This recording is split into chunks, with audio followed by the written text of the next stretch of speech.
Alright, so today we are looking at Shane's Loop and a little bit of the Boise foothill trails.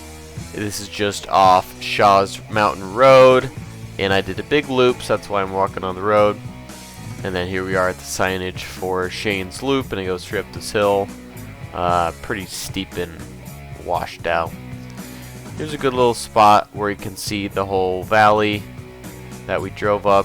I was up here because there was a geocache hiding. But nice little lookout point. Here we are getting towards the main chunk of the trail. Here's a frankly hilarious sign, as if any biker would ever even conceive of yielding to a hiker. But you know, there's a signage. Look into the Boise area, just covered in inversion and fog, which made it kind of interesting today. And we have a lot of this kind of ice forming on a lot of the plants, making these cool shards, which I thought was pretty cool.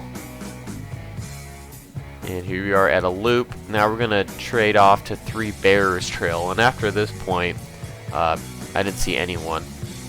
There's some more of these cool shards that formed in the cold winter ice. It's not snowing, but it's got a very misty air that does freeze on your face. It's probably like 25 degrees.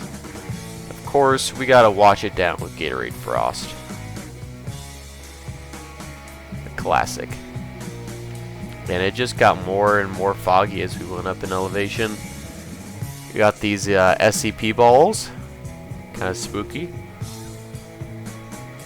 And then here's our divide back down to the Shaw Road to complete our loop. That's where it spit me out, and just right down my car.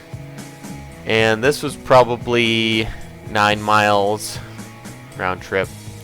So I rate these hikes using 3 criteria: solitude, scenery, and difficulty.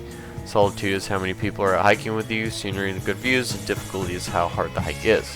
So for solitude, I'd give it a 6. A lot of the sections of the trails you won't see anyone, but this main loop on top of the ridge, especially closer to the city, you'll see a lot of people.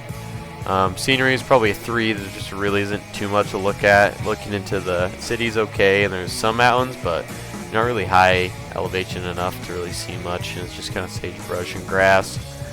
Difficulty's a 5. It can be pretty long, so this one's kind of up to you how far you go. I did more than the Shane's Loop had, so probably a 5 because it's not too steep and it's quite level for most of the way, and there's a lot of loops to get back out to the trailhead you start at. So if you like this video, clap your toes together and get it done. Bye.